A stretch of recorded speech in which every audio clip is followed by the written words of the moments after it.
Control your mind. In seconds, mesmerism techniques revealed. What if you could get a grip on your mind in just seconds? And what if the key wasn't some sci-fi neural implant, but an idea that's almost 250 years old? Imagine an 18th century theory, one that got laughed out of town back then, actually held the seeds for real self-control and better mental well-being. And modern science is now starting to catch on. Stick around, because the story of Franz Mesmer's animal magnetism is way stranger and more relevant to your everyday life than you might think. Introduction. Welcome. Today, we're taking a pretty wild ride from the over-the-top salons of 18th century Paris straight to today's brain science and psychology. We're going to explore how Franz Anton Mesmer's controversial idea of animal magnetism came about. This was a concept that had Europe buzzing, promising cures through some kind of invisible universal fluid. Now, Mesmer's original theories. They were pretty thoroughly debunked by the top scientists of his day. But the strange things he made happen, and the power of the mind he accidentally showed off, well, those were just too big to ignore. In this video, we'll see how those early, almost mystical ideas surprisingly paved the way for science-backed techniques you can actually use. Techniques for quick self-control and for seriously boosting your mental well-being. We'll dig into the history, trace its unexpected journey, and most importantly, lay out practical, modern ways to help you manage your thoughts, cut down on stress, and sharpen your focus in daily life. And forget those cliché swinging pocket watches. We're talking about real strategies that work. Part 1. The Mysterious Origins. Franz Mesmer's Legacy. So, to get where we're going, we've got to look back. Franz Anton Mesmer, born in 1734, was a German doctor who really shook things up in Europe with his theory of animal magnetism. He claimed there was this invisible, universal fluid flowing through all living things. If this fluid got blocked or out of balance, that's what made you sick. His doctoral thesis back in 1766 even talked about planets influencing the human body, an idea he later fine-tuned into animal magnetism. Mesmer's treatments were, by all accounts, quite the show. At first, he used magnets, thinking they could channel this fluid and get it flowing right. Patients would even swallow iron filings, but soon enough he started saying that he, the doctor, could be the conduit for this magnetic force. He'd use his hands in magnetic passes, sweeping motions to guide the fluid to the problem areas. His sessions often happened in dimly lit rooms, full of mirrors, with the eerie sound of the glass harmonica, an instrument Mesmer actually played, in the background. He even came up with group treatments using something called the becquet. This was a big wooden tub filled with magnetized water, powdered glass, and iron filings. Iron rods stuck out of the tub, and patients, often high society women, would touch these rods to their sore spots. Sometimes they'd hold hands to create a kind of circuit for this supposed magnetic energy. The whole point was to trigger a crisis, a trance-like state, sometimes with convulsions or big emotional outbursts, which Mesmer thought was key to healing. His fame just blew up, especially in Paris after he moved there in 1778. People flocked to him, swearing by miraculous cures. But his methods and wild theories also got a lot of side-eye from the medical and scientific folks. Some called him a charlatan, others thought he was a visionary. The fuss wasn't just about an invisible fluid. It was about what healing even meant. The power of the mind, and the very public, dramatic way he did things, which really wasn't how doctors usually behaved. This spectacle, while it drew crowds, eventually put him under official investigation. Part 2. The Evolution. from magnetism to modern science. The big turning point for Mesmer's animal magnetism hit in 1784. King Louis XVI of France, getting a bit worried about this whole craze, set up 2 royal commissions to check out Mesmer's claims. And these commissions? They had some of the sharpest scientific minds of the time, like Benjamin Franklin and Antoine Lavoisier. Their investigation was surprisingly thorough for that era, using what many now see as the first placebo-controlled blind trials in modern science. They were pretty clever about it. In one experiment, a patient was told one of Mesmer's followers, Charles Deslon, was magnetizing her from another room. She had a strong reaction, convulsions and all, even though Deslon wasn't actually doing anything. In another, a patient drank plain water she thought was magnetized and fainted. Then, they revived her with supposedly magnetized water, which was also just plain water, and it had no special effect. The commission's verdict was a big blow to Mesmer's theory. They found 0 evidence for any animal magnetic fluid. The effects on patients, they said, weren't due to some physical force from the mesmerist or the bouquet. Instead, they put it down to imagination, imitation, and touching. Basically, they pointed out how incredibly powerful suggestion and belief can be. So, while this shot down Mesmer's explanation, it accidentally highlighted something huge: the mind's own power to affect the body. Mesmer himself kind of faded away after that, but his work, and importantly, what the commissions found, planted seeds for whole new areas of study. The idea of magnetic sleep, that trance-like state Mesmer's followers like the Marquis de Puységur saw, became an early step towards studying hypnotism. James Braid, a Scottish surgeon, later came up with the term hypnotism in the 1840s. He steered clear of fluid theories and focused on it as a psychological thing, all about focused attention and suggestion. And the idea that what you imagine and expect can cause real physical changes. That grew into how we now understand the placebo effect. We know today that believing in a treatment can make your brain release its own natural painkillers and other chemicals, actually changing how you feel pain or other symptoms. The Franklin Commission's report, by spotlighting the mind's power, unintentionally opened the door for dynamic psychiatry and exploring the subconscious. So, even though animal magnetism, as a mystical fluid, was a dead end, the questions it raised about the mind-body connection and the power of focus and belief were revolutionary. Part 3. Techniques revealed. Modern, science-backed methods for self-control. All right, so how does all this fascinating history help you today? Well, Mesmer's legacy, after being sifted through 2 centuries of science, has led to some powerful, evidence-based ways to gain self-control and boost your mental wellness. These aren't about invisible fluids. They're about using the very real power of your own mind. Here are a few modern techniques that have echoes of Mesmer's focus on attention and altered states, but are totally grounded in today's psychology and neuroscience. 1. Focused attention and self-hypnosis, the modern gaze. The link. Mesmer often used a fixed gaze and focused attention to get people into those crises. Modern self-hypnosis uses similar ideas of focused attention to reach a state where you're more open to positive suggestions. The science. Self-hypnosis isn't about losing control. It's actually about gaining more.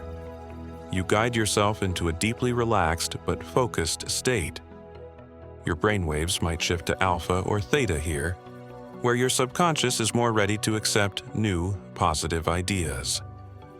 Brain scans even show hypnosis can change activity in parts of the brain linked to attention, self-awareness, and things like heart rate and breathing. How to do it? Simplified. Find a quiet, comfy spot where you won't be bugged. Close your eyes and take several slow, deep breaths.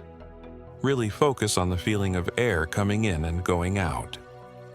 Each time you exhale, imagine tension just melting away. You could try counting down, say from 10 to 1, telling yourself that with each number, you're getting more and more relaxed. Once you feel super relaxed and focused, bring in a simple, positive statement or suggestion about your goal, like, I am calm and in control. I can easily focus, or I choose to feel peaceful. Repeat this calmly and confidently a few times. Picture yourself actually being that way. To come back to full alertness, count up from 1 to 5, telling yourself that at 5, you'll be wide awake, feeling refreshed and sharp. Everyday application. Try this for a few minutes before a stressful meeting to calm your nerves, to get focused before studying, or even to help lock in a new healthy habit. It's really about training your mind to listen to your own positive instructions. 2. Progressive muscle relaxation, PMR. The link. While Mesmer's crises were pretty dramatic, PMR is a controlled way to release physical tension, which is so often tied to mental stress. That focused awareness on how your body feels is a bit like the heightened body awareness in those mesmeric states. The science. PMR is about tensing and then relaxing different muscle groups one by one. This helps you get better at noticing physical tension and learning to consciously let it go, which relaxes both your body and your mind. It helps dial down your fight or flight system and turn up your rest and digest system. How to do it. Sit or lie down comfortably. Start with your feet. Tense the muscles in your feet and toes for about 5 to 10 seconds, noticing that tight feeling. Then, suddenly let go and feel the relaxation for 15 to 20 seconds. Work your way up your body. Calves, thighs, butt, stomach, chest, back, hands, arms, shoulders, neck, and finally, your face. Clench your jaw, furrow your brow, squint. Pay attention to that contrast between tight and relaxed in each muscle group. Everyday application. This is great for reducing overall stress, handling anxiety, or as part of a wind-down routine before bed. Just a few minutes of PMR can quickly shift how you feel physically. 3. Mindful breathing and body scan. The link. Mesmer's techniques, even if they were theatrical, often involved intense focus on the body. Mindfulness brings a gentle, non-judgmental awareness to what your body is feeling right now, including your breath. The science. Mindfulness meditation, which includes things like focused breathing and body scans, has been studied a ton. It's shown to help with managing emotions, reducing stress, and improving attention. By focusing on the physical feeling of your breath or by systematically scanning your body for sensations, you pull yourself into the present moment, which can stop those cycles of worry. This practice can even increase gray matter in brain areas tied to learning, memory, and emotional control. How to do it. Simple body scan. Sit or lie down comfortably. Close your eyes if you like. Bring your attention to the physical feeling of your breath, wherever you notice it most. Nostrils, chest, stomach. Don't try to change it, just watch it. Then, slowly move your awareness to the toes of your left foot. Just notice any sensations without judging them. Warmth, coolness, tingling, pressure, whatever. Gradually, guide your attention up your left leg, then to your right leg, your torso, arms, hands, neck, and head, just noticing what you feel in each part. If your mind wanders, it will, gently bring it back to the part of the body you were focusing on. Every day. Application. You can do this for a few minutes anywhere, anytime you feel overwhelmed or your thoughts are racing. It helps ground you and gives you an immediate sense of control over your focus. These techniques aren't about some outside force controlling you. They're about you developing your own internal control. They use your mind's natural ability for focused attention, relaxation, and self-suggestion, ideas that, in a very basic way, were even at play in Mesmer's over-the-top sessions. Part 4. Mastering your mind in everyday life. This whole journey from Mesmer's animal magnetism to these modern science-backed techniques tells us something pretty amazing. You have an incredible power to influence your own mental and physical state. It's not about strange fluids or fancy gadgets, but about understanding and using the power already inside your own mind. And you don't need hours every day to start using these practices. Even just a few minutes of focused attention, mindful breathing, or self-suggestion can start to make a real difference. Think about facing a sudden wave of anxiety before a presentation. Instead of letting it swamp you, you could take 60 seconds for focused breathing and instantly calm your nerves. Or imagine you're really struggling to get started on something. A quick self-hypnosis session to boost your motivation could give you that little push you need. The benefits go way beyond just quick stress relief. If you practice consistently, you can find yourself with better focus and concentration, helping you be more productive and present in your work and relationships. You can get better at managing your emotions, meaning you're less likely to be knocked over by negative feelings and more able to respond thoughtfully instead of just reacting. And the improved self-awareness that comes with these practices, that helps you understand your own thought patterns and triggers, giving you the power to choose how you react to whatever life throws your way. Think of these techniques like exercises for your mind. Just like physical exercise makes your body stronger, these mental practices strengthen your mind's ability to take care of itself. It's about building an inner sense of control, knowing that while you can't always control what happens around you, you can learn to manage how you respond inside. This isn't about squashing thoughts or emotions, but about learning to deal with them with more awareness and skill. You really do have the power to guide your mind, not in some robotic way, but in a way that builds resilience, clarity, and a deep sense of well-being. Conclusion and call to action. So, from those dimly lit salons in 18th century Paris, where Franz Mesmer wowed audiences with his theories of animal magnetism, all the way to today's serious science labs and clinics, we've seen quite the evolution. We've seen how ideas that were once wrapped in mystery have led to a much clearer understanding of the mind's incredible power, a power that's right there inside you. While Mesmer's specific idea about a magnetic fluid didn't hold up, his core insight, that focused attention, suggestion, and belief can massively impact our well-being, has been proven right again and again. The techniques we've talked about today, self-hypnosis, progressive muscle relaxation, mindful breathing, they aren't dusty old relics.